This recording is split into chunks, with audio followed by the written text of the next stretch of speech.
समय पहले की बात है। एक गांव में प्रमोद अपनी पत्नी मुन्नी के साथ रहा करता था। प्रमोद एक गरीब किसान था, पर वो अपने जीवन में बहुत खुश था क्योंकि उसने मुन्नी से प्रेम विवाह किया था, जो समय में बहुत मुश्किल से हुआ करता था।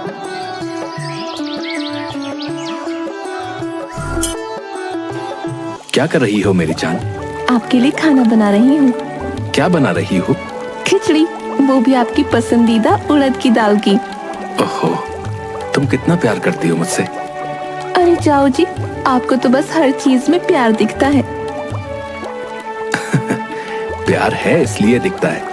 अच्छा अच्छा ठीक है, ये लो खिचड़ी बन गई है, खा लो। अपने हाथ से खिला दो। ओफो, क्या आप भी बिल्कुल बच्चों वाली हरकतें करते हो। अब बस पहला निवाला अपने हाथ से खिला दो, बाकी तो मैं खुद खा लूंगा। घबरा क्यों रही हो?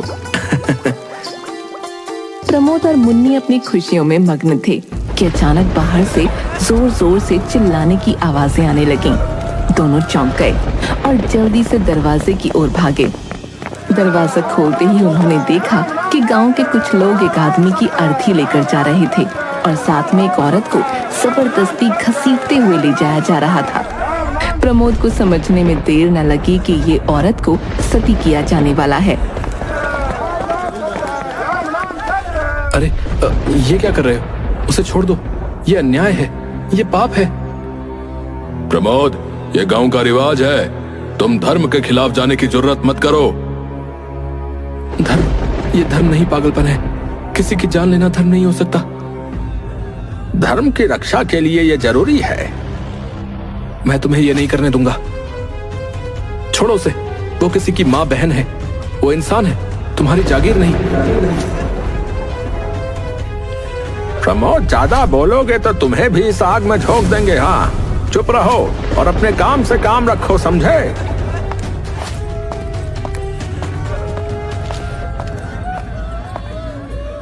आप मत बोलो, ये लोग आपको भी नुकसान पहुंचा सकते हैं, हमारी कोई नहीं सुनेगा। मुन्नी, मैं चुप नहीं रह सकता। ये हमारे समाज को बर्बाद कर रहे हैं। लेकिन मुझे आपकी जान की चिंता है, आप शांत हो जाओ। धर्म के मामले में कुछ न बोलो। मुन्नी, अगर हम अभी नहीं बोले तो फिर कभी नहीं बोल पाएंगे। चुप रहो प्रमोद। जब औरतों के पति की मौत हो जाती है तो उनका यही अंजाम होता है। ये धर्म का हिस्सा है और हमें इसका पालन करना ही होगा।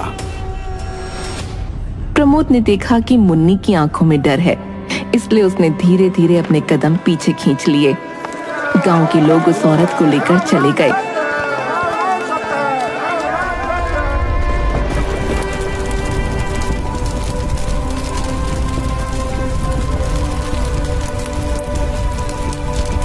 और प्रमोद ने मुन्नी से कहा,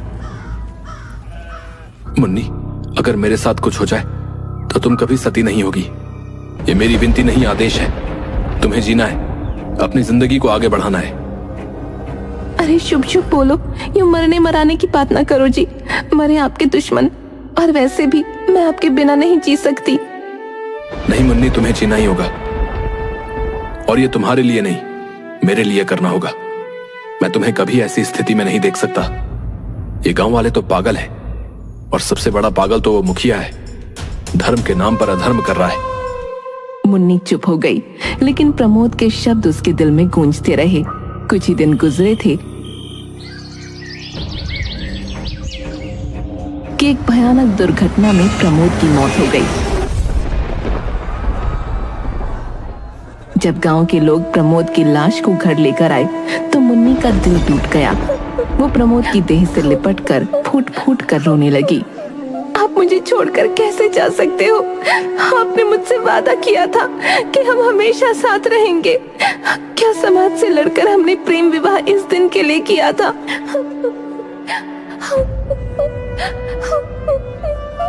धैर्य रख बहन, ईश्वर की यही मर्जी थी, क्या कर सकते हैं। वो अच्छे लोगों को जल्दी बुला लेता है। प्रमोद की मौत के बाद घर में मातम का माहौल था। मुन्नी प्रमोद की लाश से लिपटकर रो ही रही थी कि तभी गांव का मुखिया कुछ लोगों के साथ वहां आ पहुंचा। चलो अंतिम संस्कार की तैयारी करो। और मुन्नी, तुम भी अपने पति के साथ सती होने के लिए तैयार हो जाओ। यही तुम्हारा धर्म है। मुन्नी ने सिर उठाकर मुखिया की ओर देखा। उसकी आंखों में गुस्सा और दुख दोनों ही थे। अचानक उसे प्रमोद की कही बात याद आ गई। मुन्नी, अगर मेरे साथ कुछ हो जाए तो तुम कभी सती नहीं होगी। मैं सती नहीं होंगी। प्रमोद ने मुझसे कहा था कि अगर कुछ भी हो जाए तो मुझे सती नहीं होना चाहिए। ये उनका आदेश था और मैं इसका पालन करूंगी। क्या क्या कह रही हो तुम? ये धर्म का अपमान है। तुम्हें सती होना ही होगा। मुझे बताइए, क्या ज्यादा जरूरी है, अपने पति के लिए सती होना या अपने पति के आदेश का पालन करना? प्रमोद ने मुझसे कहा था कि मैं सती न हूँ और मैं उनके आदेश का पालन करूंगी। तुम अधर्मी हो। यह धर्म की मर्यादा का उल्लंघन है। तुम्हें सती होना ही पड़ेगा।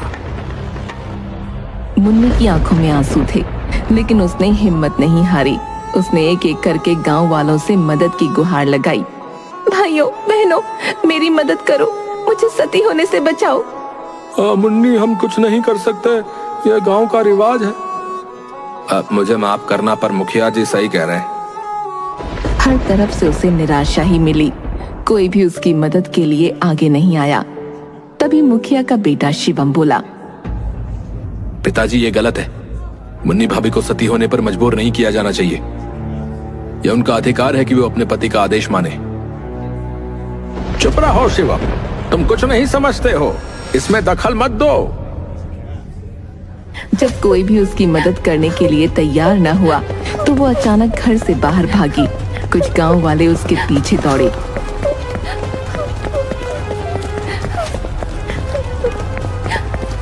लेकिन मुन्नी तेजी से भागते हुए उनकी नजरों से ओझल हो गई। वो गांव के बाहर एक बलवान के घर पहुंची। वो आदमी प्रमोद की ही तरह सोच रखता था। दरवाजा खोलिए, दरवाजा खोलिए। अरे कौन हो तुम और इतनी घबराई हुई क्यों हो? भैया मेरी मदद करो, मेरा नाम मुन्नी है। मेरे पति प्रमोद की मौत हो गई है और गांव के लोग मुझे सती करने पर तुले हुए हैं। प्रमोद ने मुझे सती होने से मना किया था। मैंने बहुत कोशिश की, लेकिन कोई मेरी बात सुनने को तैयार नहीं है। बहन घबराओ मत, मैं तुम्हारी मदद करूंगा। यह अत्याचार अब और नहीं चलेगा। चलो, मैं मुखिया से बात करूंगा और तुम्हारे हक की लड़ाई लड़ूंगा। तुम आंसू पोंछ लो, अब तुम्हें कुछ नहीं होगा।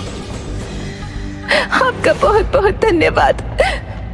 मुन्नी को एक उम्मीद की किरण नजर आई, क्योंकि उसे पता था कि अब उसे अकेले नहीं लड़ना पड़ेगा। मुन्नी और बलवान दोनों मुखिया के पास पहुंचे।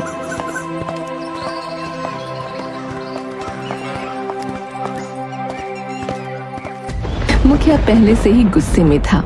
जैसे ही उसने मुन्नी को देखा, उसकी आंखों में और भी आक्रोश भर गया। मुन्नी, तू कैसी अधर्मी औरत है जो अपने पति की अर्थी को छोड़कर भाग गई। तुझे शर्म नहीं आई? कितनी देर से यह अर्थी यहीं पड़ी है। रुको मुखिया जी, आप जिसे धर्म कह रहे हैं वो धर्म नहीं है। यह सिर्फ एक कुरीति है और हमें इसे रोकना चाहिए, न कि बढ़ावा देना चाहिए। तू कौन होता है हमारे गांव के रीति रिवाजों में दखल देने वाला? यह हमारी परंपरा है और इसे कोई नहीं बदल सकता। मुखिया जी, परंपरा और धर्म में अंतर होता है। धर्म वो है जो हमें सही और गलत की पहचान कराता है। जो किसी की जान लेने पर मजबूर करे वो धर्म नहीं, अत्याचार है। सती प्रथा एक कुरीति है और इसे खत्म करने का समय आ गया है। यह हमारी रीति है, इसे कोई बदल नहीं सकता। और तू कौन होता है यह तय करने वाला कि क्या धर्म है और क्या नहीं?